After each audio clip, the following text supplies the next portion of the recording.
All right, this is your host, Julian on Enlighten Me. Thank you for joining me with another video podcast. Those who are listening audio, thank you for the support. Definitely check out my YouTube, Enlighten Me podcast. Those who would like to come on the podcast or everything in their refute or dispute, you can email me at enlightenmejulian at gmail.com. I definitely would appreciate it.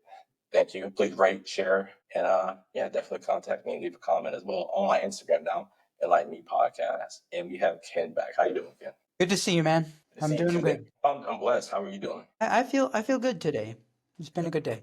Yeah, I still have the gym brain. I know I've been rushing everything today to try to align this, but I'm thankful. I'm definitely thankful. And this topic, I know I told 2 people already. They're ready for it. So a better sex life.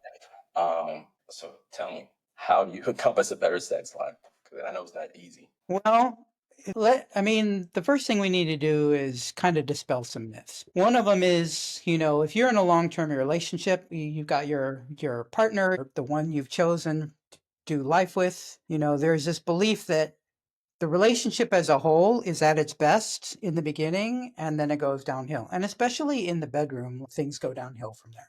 Oh, definitely. So I want to give you an analogy for how this can go. And I say this from personal experience. I've been with my wife for 5 years, and our sex life is better now than it was when we started. And next year it'll be better than it is now. And it's not complicated. It's just a mindset shift. So think about this. Imagine that you and your partner, you're going to cook dinner together a couple times a week. You make a meal together and you enjoy a meal together. So the first thing you have to figure out is, one person has certain dietary requirements. They have certain things they like, certain things they don't want to eat. The other person has things they like, things they don't want to eat. And so you got to figure that out, right? Like you got to figure out how to make a meal where both people come up from the table totally satisfied, had an enjoyable meal, and neither of them had to do anything that had to eat anything that they didn't want to eat, metaphorically speaking. So that's totally doable, and that's like step one. So once you get that figured out, then, some months go by, some years go by, and you've been cooking, on a regular basis together in the kitchen, right? So you're figuring out who cooks the steak, who roasts the asparagus, who likes to make the sauces, You figure out like your flow in the kitchen. You figure out like, I want to try this new cuisine. Oh, we really need a better cutting knife for this particular thing. Little by little, you get better and better. But the point is like you're dialing it into the two of you, right? You're following your recipes for a while. But pretty soon you kind of know what your tastes are, and you're like making it better for the two of you. So 3, 4, 5 years down the road, if you've been making meals a couple times a week, those meals are going to be better than what you can get in a restaurant because the two of you have been dialing it in, right? The two of you have been just like getting to know what you like and getting to know what you enjoy. So it can really be that simple. I mean, like, the old, like we all, or many of us have a grandmother who was a phenomenal cook, right? How did she get that way? Just from years and years and years of doing it, right? So there's no reason why your sex life can't be the same. You do need to communicate. You do need to listen to what each of you likes and what each of you wants. But there's no reason why your love life, your intimate life, can't continue to get better.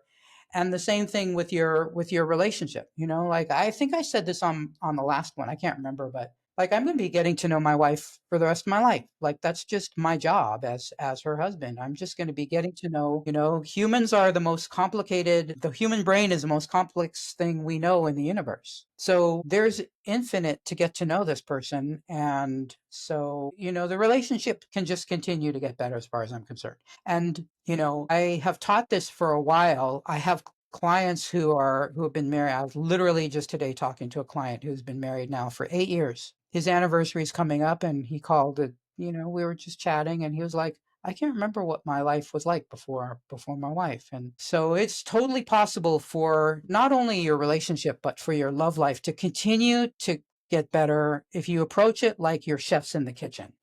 No, I wholeheartedly believe that, and the way you put that, because I've been cooking for some time, and as time progressed, like anything, we get better and better with that. We get a feel for it. It becomes natural. And like you stated perfectly, my food does taste better than most restaurant food. I'll go there and I'm like, why am I eating here? Like this isn't even going to what I do, and it's healthy. Right.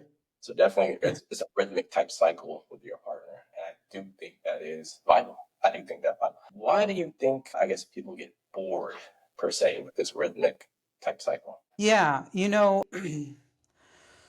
it's a good question. I think people have a very kind of superficial idea of what sex is and what sex can be. Yeah, There's this quote by Joni Mitchell. I don't know. Joni Mitchell was this really well-known singer in the 60s, right? 60s and 70s. Joni Mitchell. But she has this quote, which is, if you want, let me see, I want to make sure I get this right. If you want the same thing again and again and again, keep dating new people. If you want infinite variety, stay with one person. And the reason she says that is when you're first with somebody, you've got your shtick, you've got your all your moves and you've got your thing is all worked out, and so you're trying to impress this person, but over time, all that gets old. And then that's when the relationship starts, because that's when you actually have to be real with the other human being. Like, there's some effort. you Yeah, can't rely on your all your moves that you practiced, and you actually have to. It's two people now who have to be real with each other, and that's where the relationship begins. Then you're going to start getting into territory you've never been in with anybody before, because this person is different, and like you're past all of the superficial stuff that you've done again and again and again with each new person. Then you start to craft something together that's never been seen before in the history of the world. Like, every relationship that gets to this stage is going to be unique. almost. So that's actually where the fun and the interesting stuff begins. It's territory that you've never been in before. It gets far, far, far from boring if you actually are exploring with your partner and like talking about something, telling them something you've never told anyone before.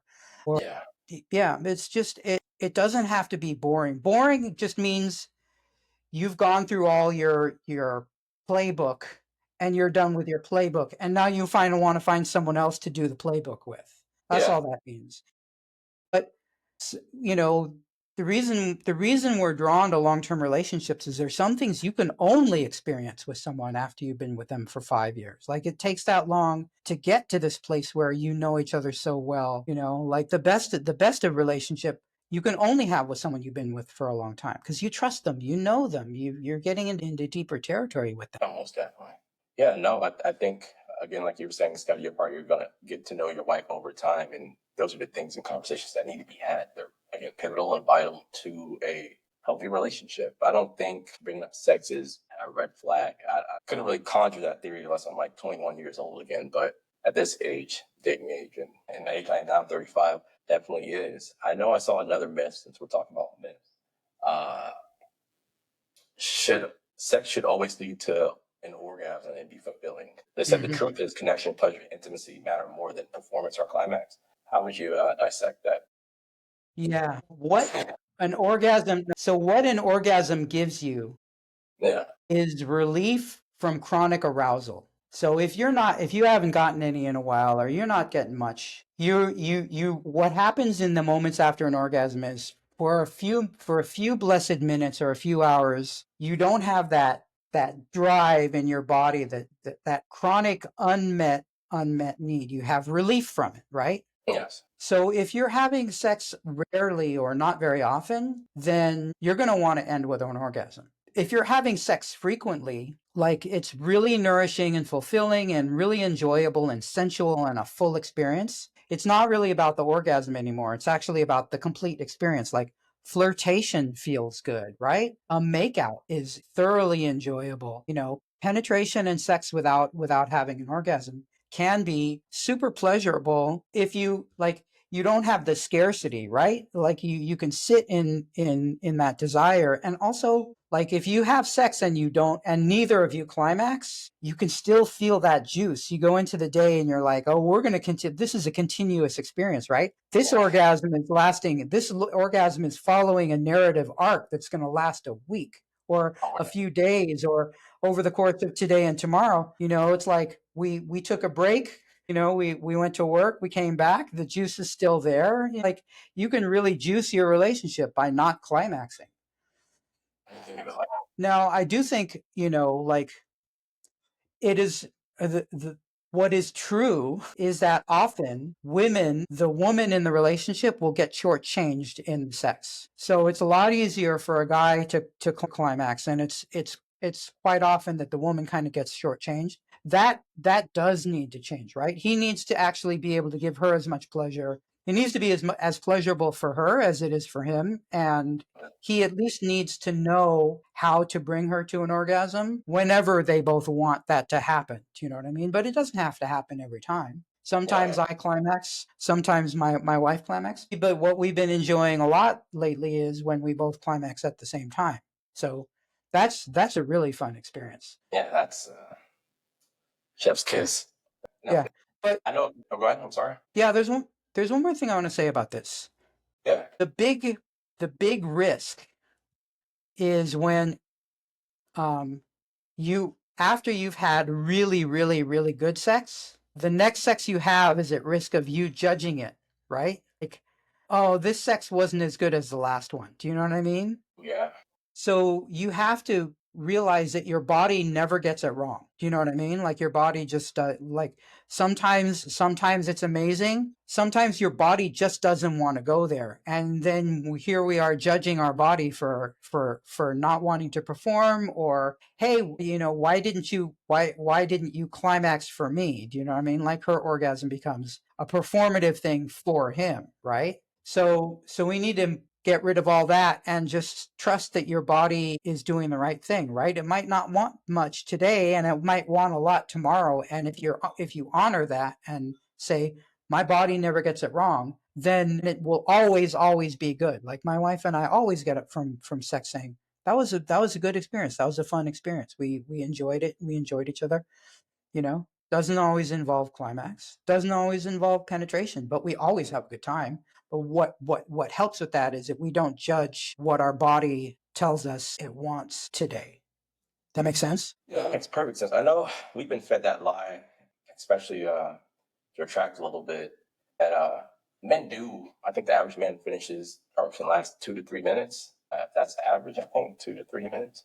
Mm-hmm. Average male. Let's see. I think that is right from a podcast I did about 2 years ago. It probably changed, of course, yearly. So I know when men do finish, like you said, sometimes the female is not able to climax or orgasm.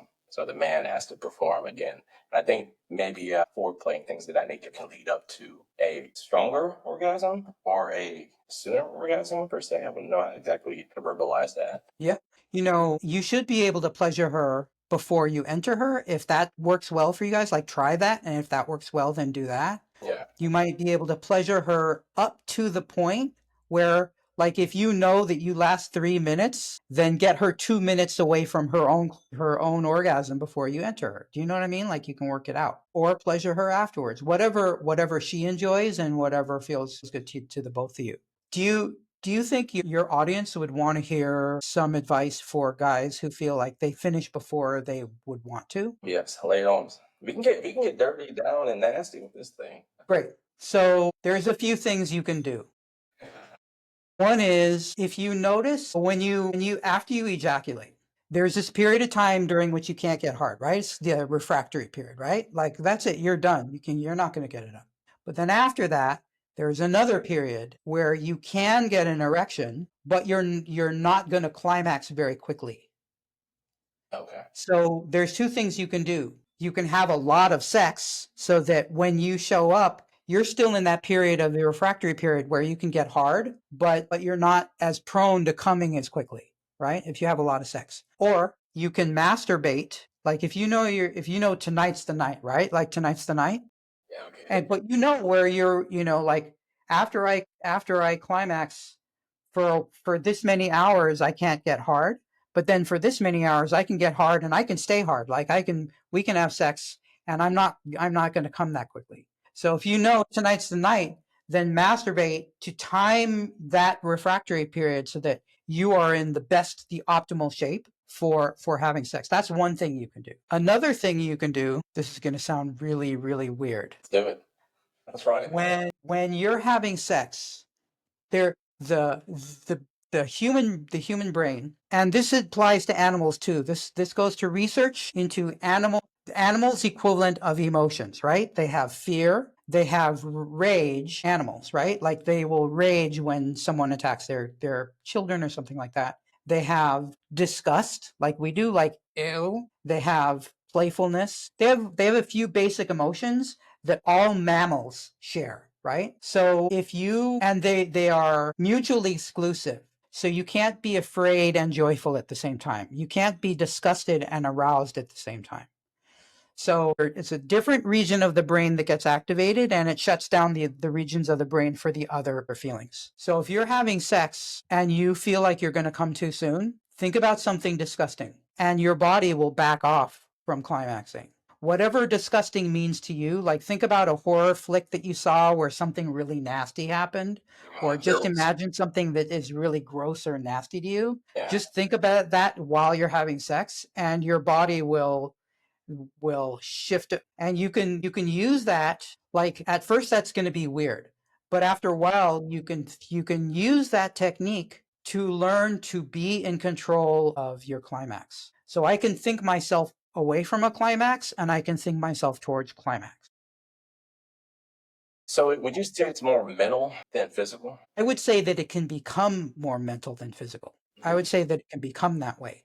Now, mind you, like there's a bunch of ejaculatory control techniques that I don't agree with because like orgasm is one of the most beautiful, amazing experiences you can have, right? Like it's just like, and when you start trying to control your body right at the moment when like orgasm is involuntary, it's an involuntary response, right? It's like sneezing. Yes. And so trying to control your body while it's entering this involuntary state is kind of missing the point. Like you're depriving yourself of the full experience. So there's a lot of ejaculatory control techniques that I don't agree with, because you want to go all the way into this. You want to like let your body take over and take you to that place so that you can have the full experience that there is to have. But if you're doing it too soon, you can use some of these other techniques just to make sure that the timing is more to your liking, but don't overdo it. Don't make sex an Olympic sport. You don't need athleticism. You don't need like ninja skills. Like make it a connected, intimate, sensual, delicious experience with your partner. And you can't do that if you're trying to exert too much control to make a thing happen. It's the same thing I was saying before, where it's like we try and get our bodies to do, like you can be with a woman who you've had really great sex with, and she's had an orgasm before, but tonight she's not orgasming.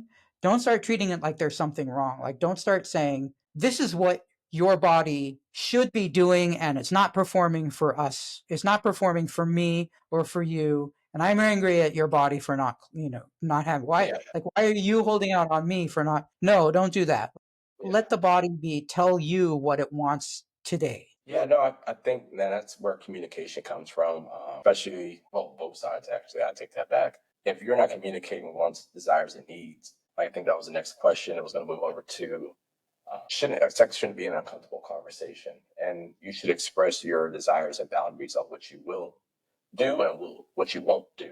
So, going to that, trenching to that, how do you feel about, I guess, desires and boundaries? I know it's easy communication, but do you think things can be a little one-sided, one side if one person Well, wants more? yeah, I mean, there's a couple pieces in there, so let's break it down. First of all, going back to the dinner analogy, imagine that same scenario where you cook a meal a couple nights a week, but you don't talk at all, right? You don't talk during cooking, you don't talk during the eating, you don't talk afterwards to talk about what you enjoyed or what you like. Imagine not talking about it at all. That's how a lot of people approach their sex life. No, you want to talk about it. You want to talk about it before, you want to talk about it during, and you want to talk about it afterwards. So now I want to address the second piece of your question, which I think is what you were getting to, which is Yes, sir.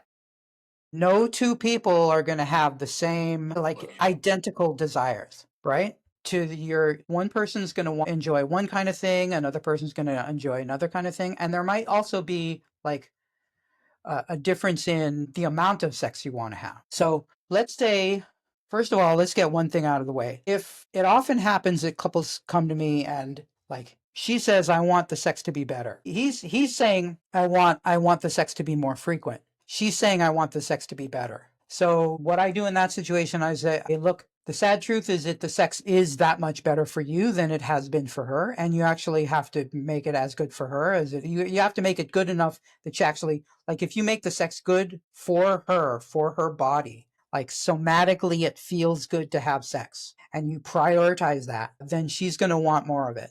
But you, Yeah.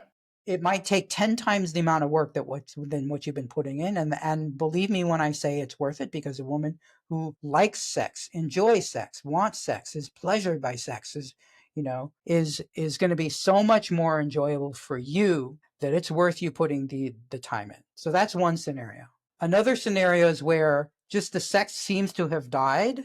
So couples come to me and she has just like, they were having sex when they first got together, but just, in the last few years, more less and less as she wanted it, right? So usually when I have this conversation, we start talking, and it usually is something outside the bedroom. Somewhere along the way, the relationship, something didn't get resolved in the relationship, and it's killing her desire to have sex with this person. So then that's when we get into stuff, and we talk about stuff that has nothing to do with sex. And once we get that stuff resolved, all of a sudden the pilot light comes back on, and it's like, oh, now she can start to feel her desire for sex with this person again. So that's another case. So now, having gotten those out of the way, we can talk about more like, there's no problems in the relationship. They kind of know how to their sex life isn't bad. They know how to pleasure each other. But one person just wants more than the other person, right? One person wants more sex. So I want to give your audience a tool that my clients use all the time for all kinds of things in and out of the bedroom. So when you're talking about, you want your partner to do something that's going to be nice, that's going to be pleasurable for you, but you don't want them to do it begrudgingly or like, be resentful about it later. Yeah. So there's these five, you use this kind of languaging. There's five levels. There's direct pleasure. I'm doing this because I enjoy it. There's empathetic pleasure. I am totally getting off on getting you off. I am totally enjoying, like I'm giving you, could be like, I'm giving you a birthday, and I am so thoroughly enjoying you enjoying this birthday, or I am thoroughly enjoying pleasuring you in the bedroom, right? So that's the second, empathetic. Empathetic? Yeah. The third is just generosity, like, it's no big deal. I'm happy to, give you a hand job today. It'll put you in a good mood. Well, it's not a problem. So the third level is generosity, right? Like, I love you. I'm happy we do favors for each other, right? You naturally do favors for each other. The fourth level is willingness. I don't particularly like it, but I know it's important to you. Like, I don't particularly like going to see my in-laws. That's not actually true, but just as an example, like I don't like going to in-laws, but I will go, and I promise I will not be resentful for doing it later. That's my responsibility. If I say yes, I am promising that I will not be resentful about it later. Okay. Okay. If I'm resentful later, that's on me. So this fourth level, willingness. The fifth level is, sorry, no, I'm not. I decline to do this thing that you want me to do. So 5 levels. So I'll name them again. Direct pleasure. This feels good to me. I'm enjoying this. This meal is delicious. I am enjoying this. Second is empathetic pleasure. Plays a big role in the bedroom. Yeah. Third level is generosity. Fourth level is willingness. And fifth level is just saying no. So Now, for those levels, and before go you were ahead. stating that, I think what I was picking up was women are more emotionally bound by sex because I think you stated two things that were encompassing that in that manner. And men, I guess we weren't as emotionally, fixated on sex because she didn't really want it, or she wanted it more. She would do it more if he would please her in an emotional desire. So those are the two. Yeah, there's a few things. There's a few things that can kill libido. One is your partner doesn't know what they're doing, Yeah. or and sometimes she's early on, like she's been kind of putting on a show, not really letting him, like she kind of fakes it a little bit because she knows he likes it, or she fakes it a little bit to speed, and now now it's a problem, and now she has to like, to sting his ego a little bit by telling him what's true about what she does and doesn't enjoy. Yeah. Or it could be like she's really, there's something she wants in the relationship in a bigger way, right? Like some way that they're in disconnect in the relationship, and because this has been going on so long and he's not listening to her, she doesn't feel her desire to have sex with him. So yeah, there's a big emotional component around that as well. It's fairly interesting. There's a backstory behind it, but I'm gonna keep it moving. I have 5 statistics I like to present to you, and you can pick and choose whichever one you would like to talk about or go in depth about. But first one is 88% of couples who say they are satisfied with their sex life also report high relationship satisfaction. Yes. 47% of married couples report a decrease in sexual activity within the first 1 to 3 years of marriage. 43% of women and 31% of men report sexual dissatisfaction at some point in their relationship. Couples who have sex at least once a week are generally happier than those who have it less frequently. And then number 5, communication about sex increases the odds of relationship success by over 40%, actually 50%. Right, well, the good news is all of those statistics kind of speak for themselves, but I want to address, like we've kind of already talked about the one where things go downhill. That's the one that I think you genuinely can do something about. Do you know what I Yeah. mean? Like, you genuinely can, I'm telling you, you genuinely can have a relationship that gets better over time, and you can have a sex life that gets better over time. But you have to want that. Do you know what I mean? You have to, like, there's so many things that go into a good relationship. How do you guys communicate with each other? Are you in partnership with each other, or are you competing? Do you get angry? When you get angry, do you say vindictive, mean things? Like, so there's so much that goes into it, but if you're genuinely partnered with each other, like the goal of the relationship is to feel good. Do you know what I mean? Like, the goal of the relationship is for how it feels. There's no other reason to be with somebody other than what it feels like to be with another human being. So it doesn't have to go downhill. And that's actually what we've been talking about tonight already. Yeah, you're dropping bombs, and I'm trying to, keep my mind focused. I'm like highly interested because there's a lot of things that, of course, are portrayed out and on social media. We'll use that as falsehoods, and it's interesting. I've been told this probably the last 20 years, so this is definitely vital to me as well. So I'm trying to just keep my excitement to a minimum.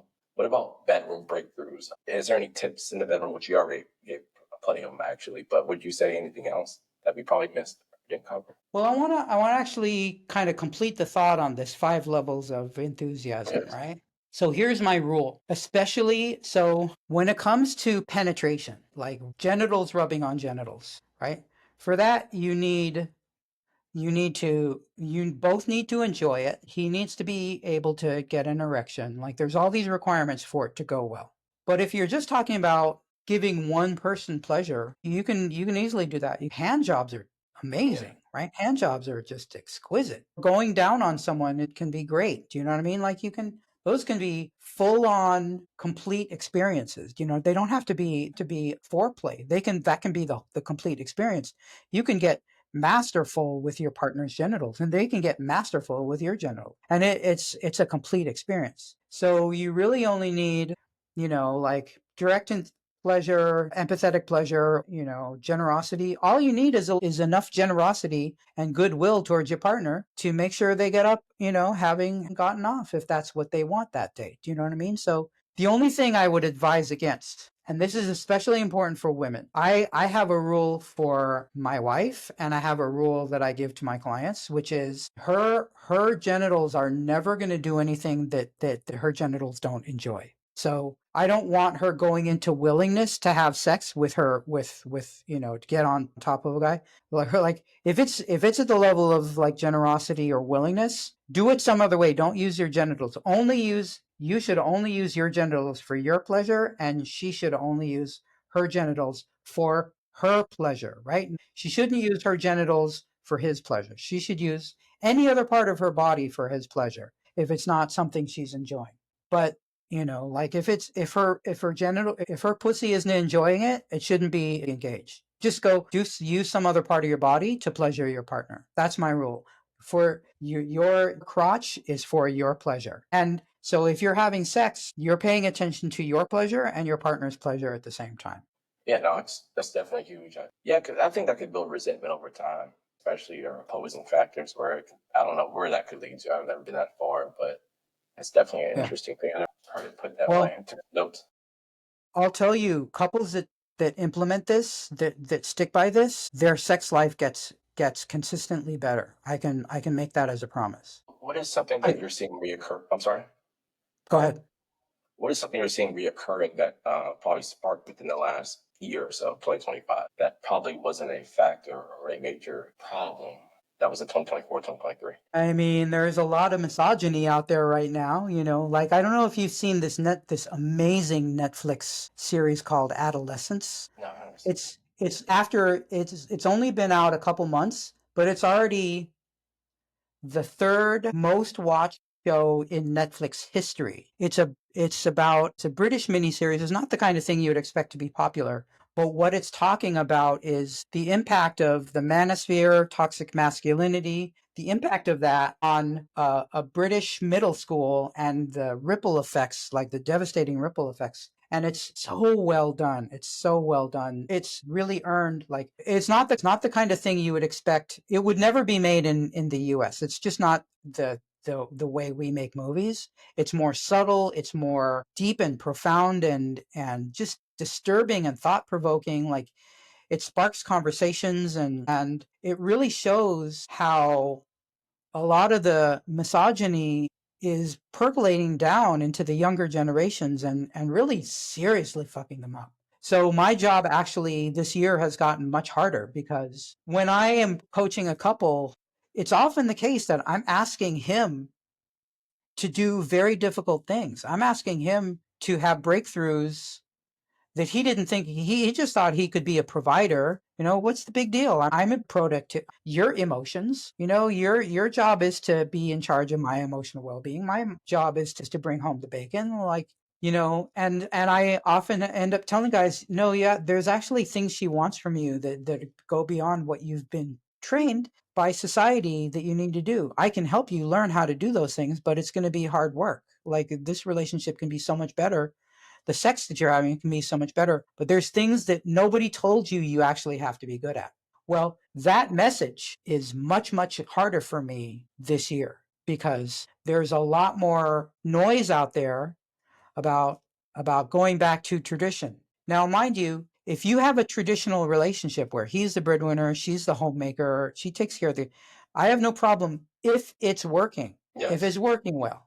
If it's working well, more power to you. But it isn't the model for everybody. Like the solution isn't to make everybody follow that model. We already know from the 1950s that that failed.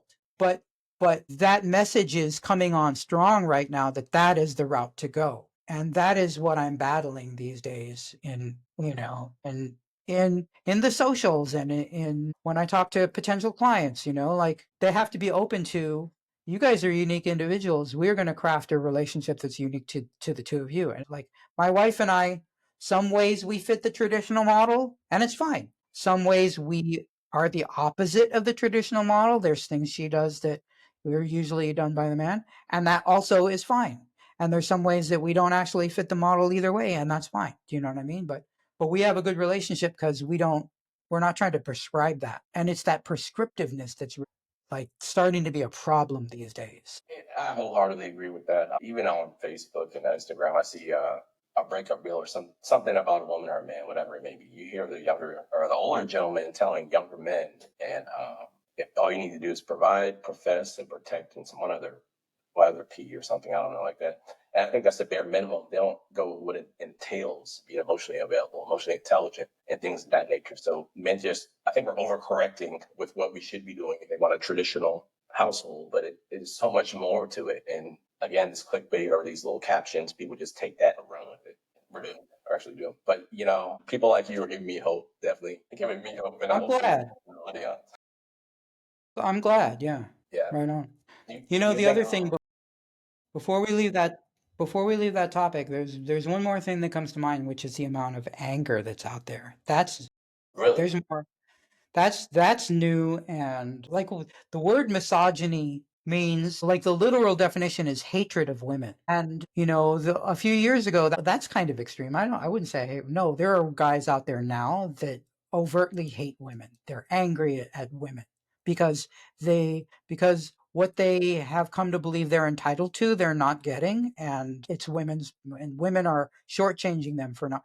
No, actually, he needs to rise to the occasion of being someone like. I said this on the last podcast. I'm 5'0". I had to do the work to be a man who could show up for a woman. Do you know what I mean? Like, I didn't have good looks or wealth, or I wasn't athletic or outgoing or any of those things. No, you just have to actually be a good man and treat a woman like she's your equal, and be honest with her, be able to handle your own emotions, be able to navigate her own emotions. There's all these things that we weren't told are skills we're going to need to have a relationship. No, definitely not. Well, I want to contend that because I saw something the other day that you said skills. A gentleman said men are raised on how to treat a woman, but not how to receive love. Women are raised to receive love, but not how to treat a man. What are your thoughts on that? That's interesting. Yeah, it was. I was like, huh, interesting. I that sounds pretty convoluted to me. Like, I'm trying to even understand what actual concrete case Yes. that would apply to. I think what happens is where women, the only thing I can think of how women, what they might mean by, well, this woman doesn't know how to treat a man, is she's pissed off because she's been trying to communicate something to him for a long ass time, and he hasn't been listening, as he's been kind of, no, I'm like, I'm the one who knows. And by the time this, like, the cliche of the woman who's like, she henpecks, she criticizes, well, she's pissed off because you haven't been listening to her. Yeah. That's, I don't know what else could it be meant by he doesn't know how to treat a man. Because I think women are vastly more skilled in the nuances of relating than men are. We're the ones who have to learn those skills. If a woman isn't treating you well, it's deliberate. She hasn't been not trained how to treat a man. She's actually raising the intensity to see if she can penetrate. That's my theory. Yeah, I didn't read much on it.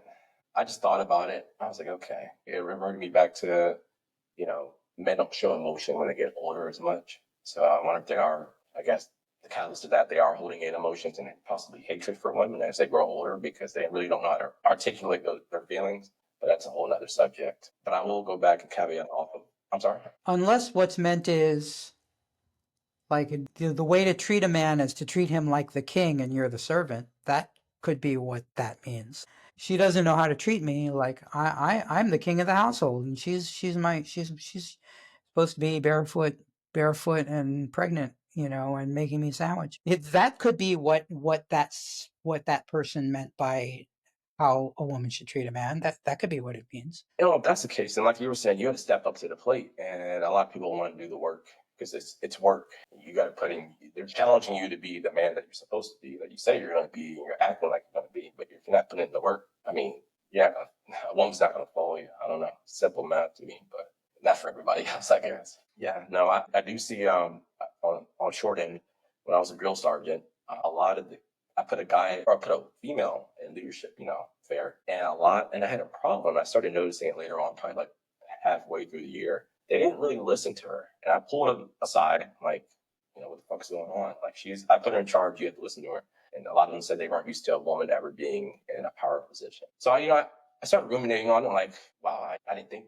I was never like that. So I respected what they said, but I had to change up my methodology to how I will present a leader as a female and break it down to these males, because it was trained hundreds of like young kids, 17 to 25, like majority of them. So it was really, really profound to experience something like that. That's an amazing story, and yeah, it really speaks to how accustomed men are to being the ones in power, and how unaccustomed we are to even the concept that a woman could have power or have power over. Like, that really speaks to that.